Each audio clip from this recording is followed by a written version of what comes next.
The Harri Stride Deckset is out, so let's take a look at what's inside. Let's get into it and open up the Stride Deckset Harri. So unlike the premium version of the Nightrose that I opened up on the channel, this is the regular one. But if you want to check out the premium opening, it looks really good. It's honestly, in my opinion, the best premium deckset they've made so far in terms of how good the product looks. I mean, I even kept the playmat up. But we're going to take a look at the regular one for the Harri one. Sadly, I'm not made out of money, so I can't buy two premium deck sets. But let's open up the foil so this weird reflection from my lights comes off. And let me show you what is around it. So first we have this little like flap that protects the packaging. So we have the Harri Stride Deckset that belongs to Dark States. Then here we have the same product information talking about what comes in the box. You got yourself the full deck, the short storage box, which is this thing. Then you've got yourself sleeves, a fighter's coin, as well as the energy counters. Then this is the contents of the deck itself. And then here you have Bushiroad's information and whatnot. And then we basically just pull up this thing off the top to reveal the full art of Harri here, with also the little sign. So you have Masked Magician Harri with a little sign here. There's a very nice little touch. Both Harri and Nightrose do belong to, you know, characters that are idols. So having this kind of like idol-like signature, it definitely feels quite fitting compared to the previous ones. But here on the side, you have the Pale Moon logo. You've got the Harri Stride Deckset logo, and then finally the Dark States logo as well. The bottom isn't anything too much. It's a little gradient. And then we open this up and we get ourselves the deck plus the sleeves. The sleeves this time around, I do think look fairly decent, but they do look kind of like your typical Harri sleeve. Like these don't pop necessarily as much in my opinion as the neon green Nightrose ones. Like I think when you compare these two, the neon green just really pops, and I feel like that makes it super stand out. Whereas these ones do look nice, and I will put my Harri deck into these, I think. But especially the art looks good with like all the little like the tarot cards and stuff flying around, and the bird locked in over here too. Sorry, my camera didn't want to show you the locked in bird without switching the autofocus, so here you go. The bird is very locked in. But anyway, so that's the sleeves, but I do gotta say the Nightrose ones were definitely the champion ones. Then you've got yourself the paper coins, unfortunately. Even the premium one doesn't come with anything better than paper ones, which is a bit unfortunate. And then the rest of this, we can basically take out this little framing and remove this. And then you also have this like bottom layer that you can also just kind of pull out, and you have yourself a regular storage box. You can use this to store your decks, you can use this to store your sleeves or whatever you really feel like. But we're gonna just remove all of this, get it out the way, so we can have this little storage box here in the background. We'll just put it up on top of the Nightrose you have there, right back there. And now let's take a look at what comes inside the deck itself.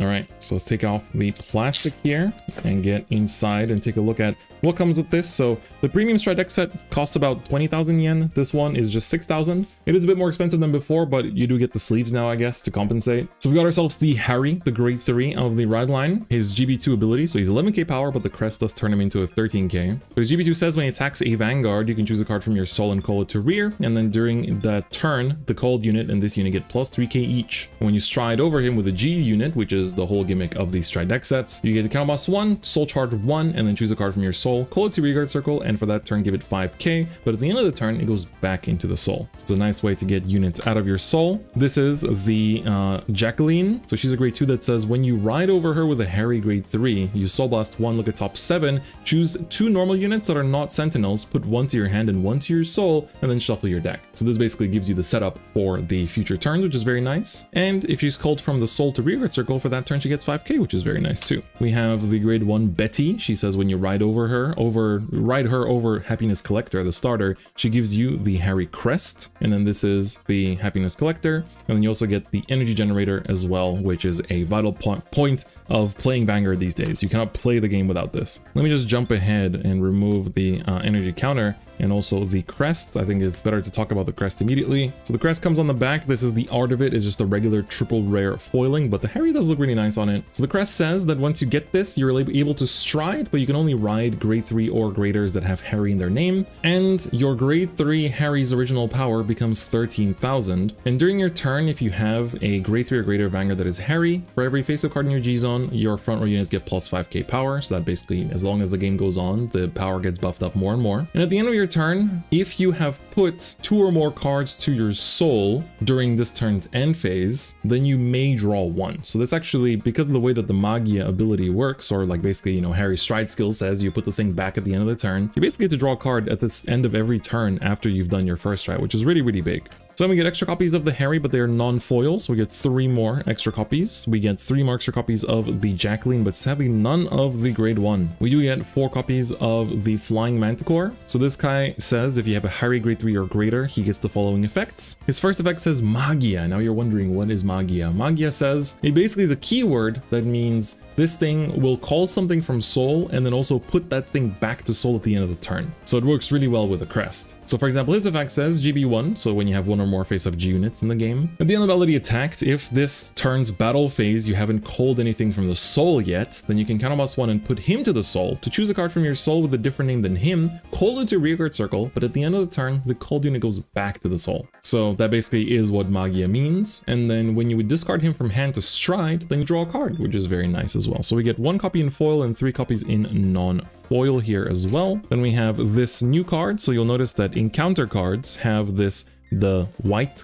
gray, silver sort of like border at the bottom, and then they've got this like kind of like coloring on the sides as well that looks like they're like an ancient scripture. And then the regular cards, they have just the black borders with like the full art. So all of the ones with the full arts are basically new cards here. So this is the new Direful Doll Oroneta. When she's placed on rear from hand, if you have a Harri crest, then you can look at the top 5 cards of your deck and choose one of them, put it into the soul. Sorry, put it into the soul. I should pronounce clearly. So that basically allows you to thin your deck and put, you know, cards you want to call out into your soul, which is very nice. And when she's put to the Guardian Circle, whether like from hand or from intercepting, doesn't matter where from, if you have the Harri crest, you may soul charge 1. So if you're still looking for some soul, you can just use that effect as well. We have another one of the encounter cards. This is the Dark Side Princess. I tweeted about this the other day that I feel like her art is a huge downgrade because she's just like sitting here kind of like holding the sword. But her effect's pretty good. At the end of the battle that she attacks, she has to, you may put her to soul. She doesn't have to go to soul, but you may do it, which of course will, you know, it's not at the end of turn. The crest does ask that in the end phase, 2 cards to go to the soul, so it doesn't count towards that. But she does say that when she's called from soul to rearguard circle, if your Vanguard is a Harri grade 3 or greater, for that turn, she gets plus 10k power, and if you have 2 or more face-up cards in G-Zone, she gets 15k instead. So she's a very powerful attacker, and we get 1 copy in triple rare, 3 copies in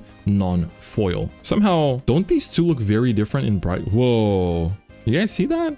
Look how, like, this one is, like, the colors are completely different.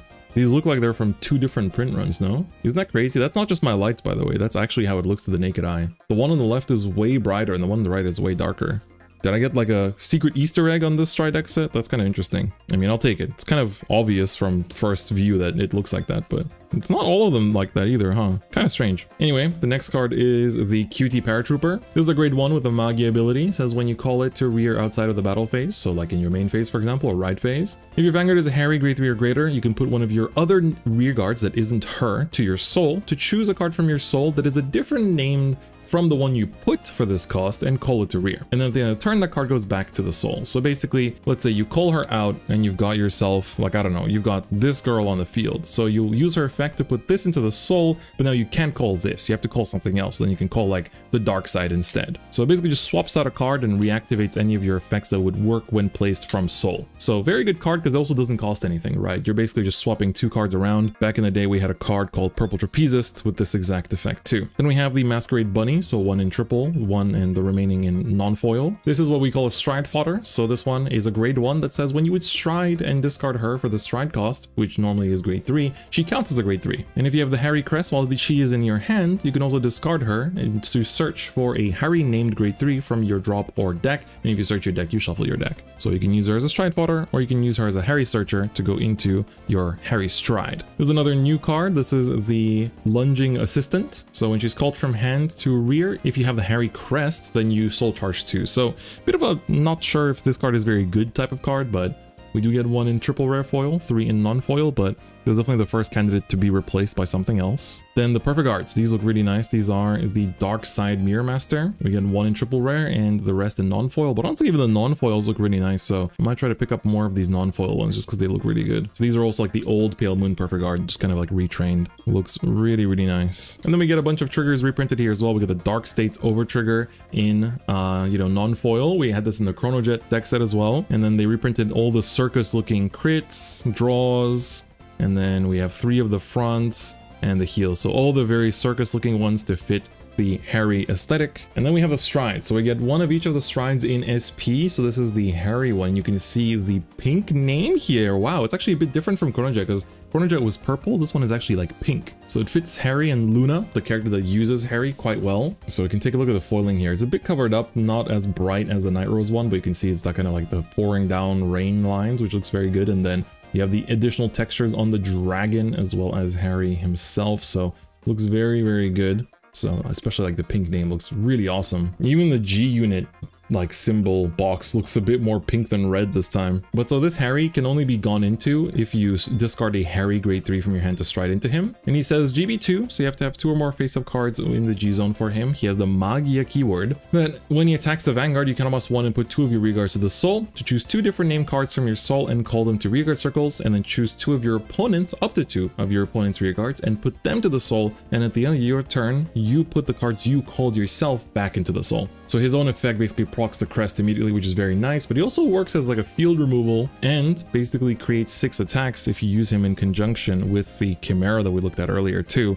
who basically creates a extra attack just from attacking first. So this card's really nice. We get 1 in SP and then the remaining in the triple rare foil with the red G-Zone border as well. We see the red G-Zone border so little because everyone just like plays with these in like full SP that you kind of forget that these have the border in the first place, but this is what it looks like as well with just like the regular triple rare foil, nothing too crazy, but we do get all 3 of them in the triple rare foil after that, so that is very nice. And then the other stride, which is the Lunatic Dragon. So this one really pops. You can really see the foiling and everything, and he's got like the little hat trick and stuff, and there's like the little like the shining rays going on all around him too, which is very nice, kind of similar to the Obadiah from the Nightrose one. So you can also see the texture a little like on his hat and on his little like his horns and whatnot, and his armor, I guess that's armor or outfit, not sure which one it really is. And he's got the little cane here as well, and the little graffiti, not graffiti, the confetti, my bad. So here you see all the little details in the pink stride name as well. So to stride into him, you just discard any combination of grade 3s from your hand, and then you stride into him from face down to the G zone to face up on your Vanguard circle. And when you stride him, he has the Magia effect. Once per turn, you flip a G unit face up. Look at the top 5 cards of your deck and choose one of them, put it to your soul, and then shuffle your deck. And after that, you choose a card from your soul, call it to rearguard circle, and at the end of the turn, that cold card goes back to the soul. So basically him plus Harri's effect will get you the Harri crest to activate immediately. So we get 1 of the SP copy, and then 3 of the regular triple rare with the red stride border and also the Pale Moon Clan logo here at the bottom as well, which is very nice. And that is going to do it for the Stride Deckset Harri opening. So of course, even the regular one does come with a lot of stuff. You get the sleeves and everything, and of course the 1 copy, I can actually pull it up here, the 1 SP copy of each of the strides, which also look very nice. But I definitely feel very happy to have bought the premium version of the Nightrose one. Definitely check that video out if you haven't seen it already. Going forward, I'll be covering all the must-have cards for these decks in terms of upgrading them and what you want to pick up going forward before these release in English in January. Or I guess if you live in a country like Singapore where, you know, the Japanese version of the game is played, then there'll be more for you right now. And also we'll make a video talking about which of these 2 deck sets is the best and which one you should buy if you're only buying one of them. It's a very tight race this time because I think both of these are very good. So I'm very excited to get down and talk about that as well. But with that, that is going to be it for me today. If you like this video, please give it a like, and of course do subscribe if you haven't already. And eventually I will be doing a first-person perspective fight video for YouTube channel members with this Harri deck set as well. So if you want to see that in action, feel free to become a YouTube channel member and get access to a lot of exclusive content as well. But with that, that's going to be it for me today. Thank you so much for watching, and I'll see you guys next time. Bye bye.